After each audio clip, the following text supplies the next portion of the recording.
Ciao ragazzi, l'Arsenal è la squadra con meno gol subiti di tutta la Premier League e nella partita, nello scontro diretto contro il Manchester City, la squadra di Arteta ha dimostrato una fase di non possesso, una fase difensiva veramente di altissimo livello e con delle tendenze, dei principi anche molto interessanti da andare a prendere spunto ed analizzare. E oggi andremo a vedere proprio la fase difensiva dell'Arsenal di Mikel Arteta. Partirei con una brevissima panoramica su come Guardiola ha impostato la partita per il suo Manchester City, dove principalmente in fase di costruzione ha provato questa rotazione con Kovacic che andava a formare la coppia di centrocampo con Rodri, che si abbassa per sbloccare Gvardiol, il quale si può andare ad alzare, e Foden stringe dentro il campo andando a formare questa struttura 4+1 più i classici 5 giocatori offensivi sulla linea difensiva dell'Arsenal. Dalla lavagna vediamo appunto questa situazione in cui nella testa di Guardiola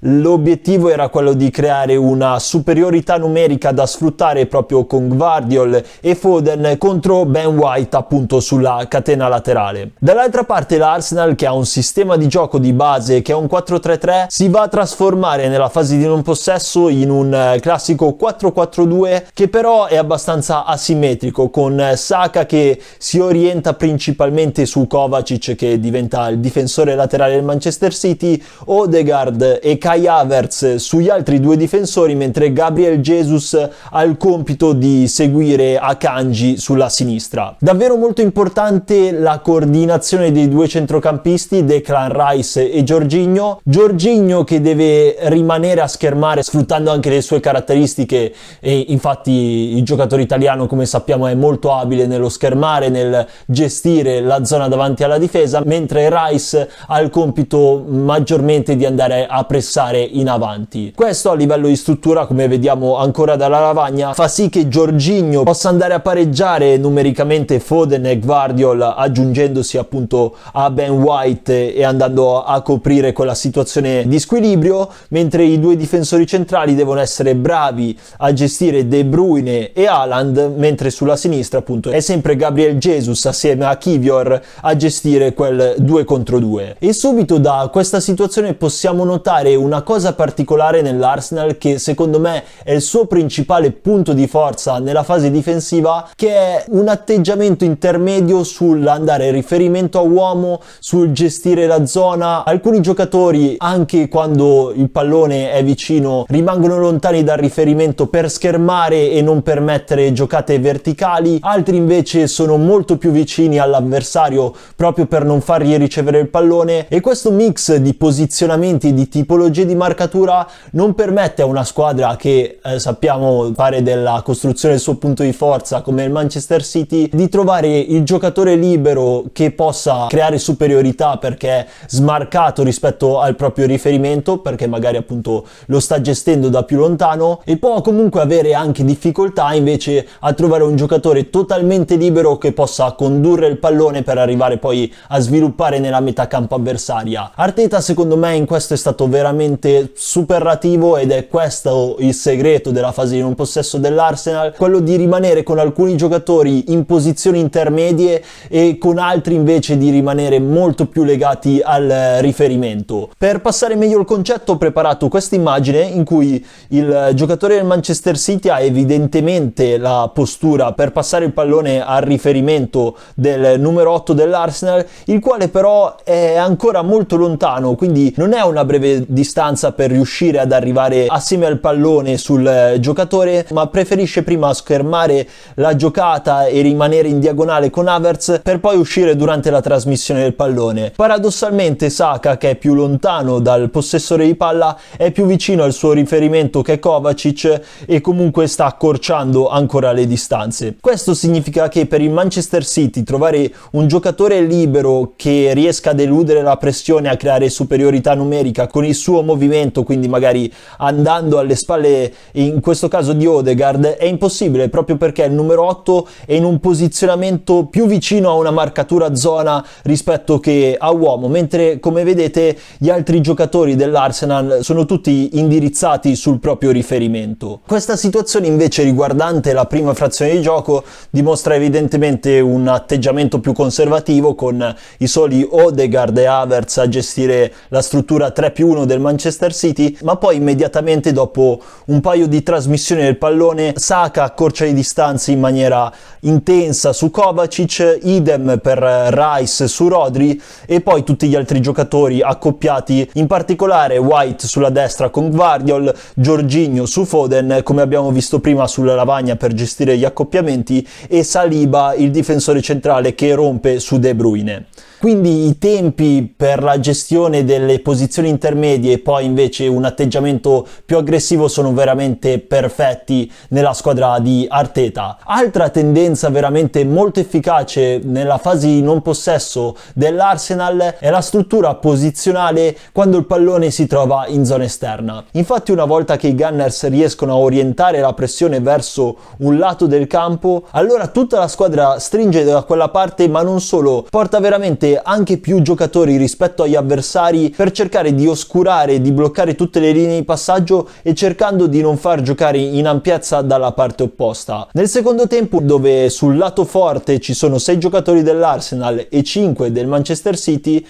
che in questa occasione riesce a giocare in ampiezza, e poi è bravissimo Gabriel Jesus a interpretare la situazione, a capire di essere in inferiorità numerica e quindi di non continuare la pressione aggressiva, ma di riposizionarsi e far riposizionare anche la sua squadra. Per chiudere questa fase di non possesso con baricentro alto non poteva mancare una linea difensiva veramente molto alta, quindi sulla linea di centrocampo, che raramente scappa per coprire la profondità, cerca di rimanere posizionale anche quando il pallone, come in questo caso, è 6-7 metri sotto la metà campo, con Haaland che attacca la profondità, i 2 difensori centrali lo lasciano andare in fuorigioco non seguendolo, sfruttando questa loro abilità di lettura e di grande coraggio. Poi in queste situazioni di rottura con linea difensiva alta c'è sempre Jorginho molto bravo a coprire gli spazi lasciati liberi, e con avversario girato Arteta chiede ai suoi difensori di essere molto aggressivi e di non farlo girare, come possiamo vedere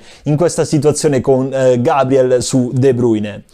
Alcune statistiche per testimoniare quanto detto fino ad ora: a livello di pressing alto e di passaggi concessi per azione agli avversari, l'Arsenal è la terza squadra più aggressiva, quindi concede solo 8.6 passaggi prima che avvenga un'azione difensiva, come può essere contrasto, come può essere il pallone che va fuori, eccetera. La seconda per duelli difensivi vinti, 63.5%, l'ultima per gol subiti, quindi la miglior difesa, e la penultima per tiri subiti, 8.2 a partita. Ma queste statistiche non derivano solamente dal pressing alto, ma dalla grande capacità ed edizione della gestione del blocco basso. Infatti l'Arsenal, principalmente in questa partita, ha dovuto schierarsi per molto tempo in questa struttura 4-4-2 molto bassa, molto stretta e molto corta. Si parla di 10-15 metri fra attaccanti e difensori. Anche qua la logica rimane più o meno la stessa, quindi per la gestione dei 5 giocatori lungo l'ampiezza del campo del Manchester City, i 5 giocatori offensivi, ci sono i 4 difensori che gestiscono in superiorità i 3 giocatori centrali, e poi in base alla posizione della palla e alle posizioni dei giocatori, sul giocatore esterno c'è sempre l'1 contro 1 e si cerca di raddoppiare. 1 contro 1 che sulla destra principalmente è gestito da Saka, con White che rimane più dentro al campo, avendo anche il supporto di Jorginho, e anche in questa situazione di gioco si cerca di avere superiorità numerica in zona esterna. A sinistra invece c'è un grandissimo lavoro di Gabriel Jesus, il quale può gestire sia l'uomo più esterno, con in questo caso Kivior su De Bruyne nell'half space, oppure può essere lui a rimanere in questa zona intermedia, in questo caso a gestire Foden con Kivior più largo. Il numero 9 ha fatto un grandissimo lavoro anche in termini di raddoppi, di sacrificio, ed è riuscito anche ad intercettare un paio di palloni che hanno interrotto l'azione offensiva avversaria. Queste statistiche parlano chiaro: il Manchester City ha avuto il 72% di possesso palla, ma ha tirato una sola volta in porta. Vediamo anche dalla lavagna tattica questa struttura difensiva perfetta dell'Arsenal, con appunto i 2 esterni bassi che stringono per creare la superiorità contro Foden, Haaland e De Bruyne, e poi in base alle posizioni dei giocatori e alle situazioni di gioco la gestione delle palle esterne. Altra chiave molto importante dell'Arsenal di Arteta in fase difensiva è la gestione degli uomini in area di rigore e degli spazi in area di rigore. Infatti, come vediamo da questa immagine, c'è sempre un giocatore, il difensore centrale, che gestisce la zona sul primo palo assieme ovviamente al portiere, e poi in questo caso solamente sui due giocatori del Manchester City in area si gestiscono a uomo, quindi Saliba e Jorginho a uomo, e poi fuori dall'area di rigore ancora tutti i giocatori dell'Arsenal pronti a raccogliere le seconde palle. Ultimissimi concetti che derivano da questo blocco basso sono innanzitutto le funzioni dei due attaccanti. Odegaard e Havertz non sono assolutamente inattivi, ma partecipano molto a questa fase di gioco, non solo schermando le giocate, appunto ballando fra i difensori che girano il pallone essendo loro in inferiorità, ma anche cercando di andare a contrastare o infastidire i possessori di palla in modo tale da far ritornare indietro e rialzare il baricentro della propria squadra, oppure direttamente ripartire.